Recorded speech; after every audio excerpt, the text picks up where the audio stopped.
We showcase the Devourer, an optional boss with complex mechanics. Let's examine his melee kit. He happens to start the fight with his most frequent melee attack, a basic strike. The direction is given by his arm. While rolling is an option, we can maximize our DPS by parrying or sidestepping. In melee range, the toughest ability to avoid is his quick attack. Be on the lookout for when he pulls his head back. Usually, there is a clear audio cue. Getting hit by this ability is not a big deal. However, without any protective gear, we cannot afford to get hit, and we cannot parry without getting stunned, so we roll it instead. Notice he is using his basic strike again, but with a different arm. This is common for the Devourer. We can sidestep in either direction, but generally, it's quicker to rotate away from his arm rather than into. Now the Devourer is glowing red, charging for his AoE slam. This is just the attack we wanted to bait out. He'll track the player only briefly, and slam down in the direction he's facing. Ideally, we'll sidestep or prematurely roll, after he's done tracking us, to get behind the Devourer and damage him. The UE on his attack is pretty small, so don't worry. Following up his AoE slam, he'll always vomit toxic pools on the ground in front. These linger for a while, dealing DOT if you're on it. He's digging away, dealing AoE damage along the path of travel and at the point of arrival. The starting experience of this fight is always choreographed. He will dig in total 3 times, initially leaving behind 3 parts of his body above ground. To do this fight hitless, it's really important to keep in mind where his tail is. This is the first body segment he leaves behind when he first digs.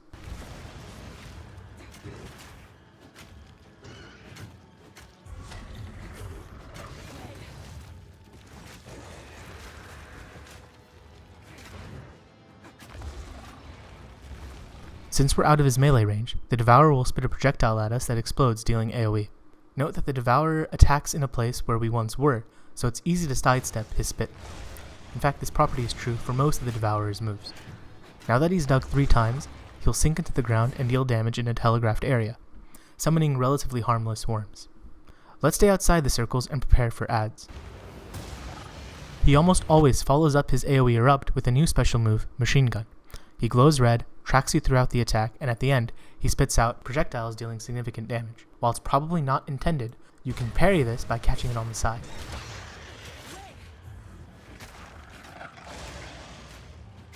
The Devourer is glowing red again. Since he just used his machine gun, this must be his AoE slam.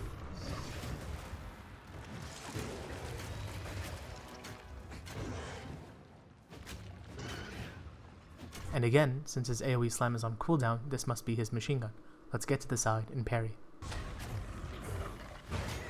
A note to devs, the disengage animation shows the attack hitting invisible tiles on the roof. This is purely a cosmetic concern. Whenever the Devourer charges red and pulls his head back like this, it's either his AoE slam or machine gun. By standing still, if you do not remember which is on cooldown, it's impossible to predict. So to deduce the attack, let's prematurely sidestep and observe how the boss tracks us. If he eventually stops tracking, then it must be the slam. Otherwise, it's the machine gun and we can parry. He's glowing red. I don't know which attack this is. Let's sidestep for more info. Ah, he stopped tracking us, so let's roll out the way of his slam attack. Now this must be machine gun. We're not in position to parry.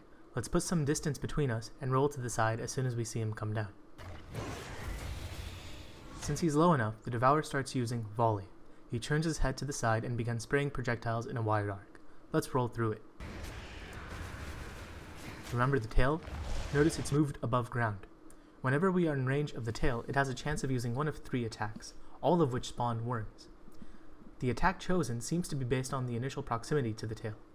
Here it uses an AoE slam. We'll get hit by it chunking us. Usually there's an audio cue associated to any tail attack, but the audio cue doesn't always come. To the devs, is it possible to make this 100% consistent?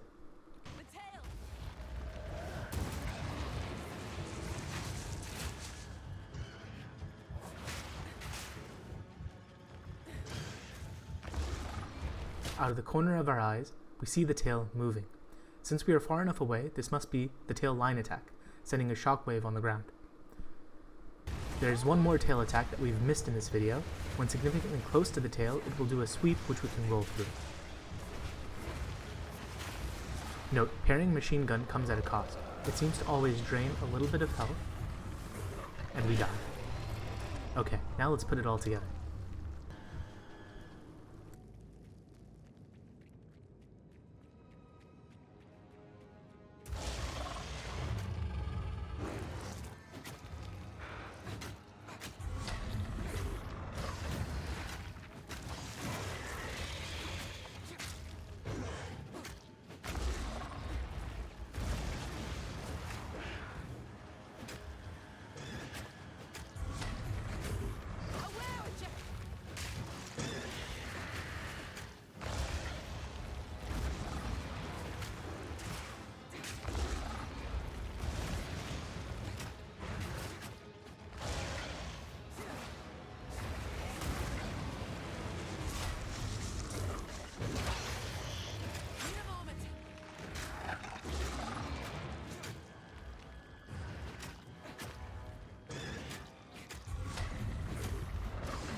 Now let's showcase the Devourer without parry.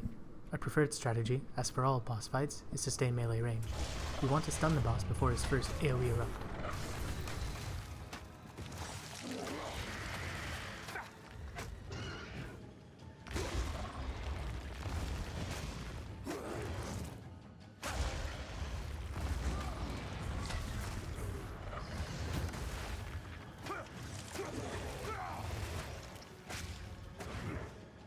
Awesome, we've stunned the boss in the first part.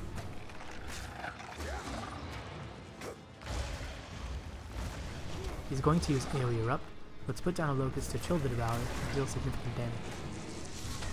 To counter Machine Gun, we can go a little back, put down Locust to block projectiles, and then roll. Be careful though, if Locust is too close then the projectiles will fly over.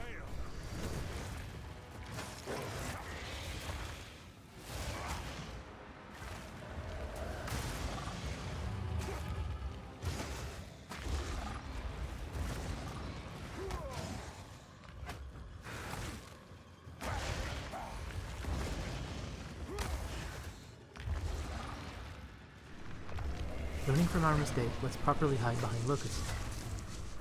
As a Souls player, bosses in PoE2 are extremely well crafted. Their hitboxes are so precise that it's even possible to get under Zalmart's one-hit KO flame attack by ducking with the Ascendancy skill Temper Weapon. GGG has done an outstanding job here, achieving a level of polish second to none, and even the highest standards of the Souls genre. Thank you for watching, and see you in Grillwood soon.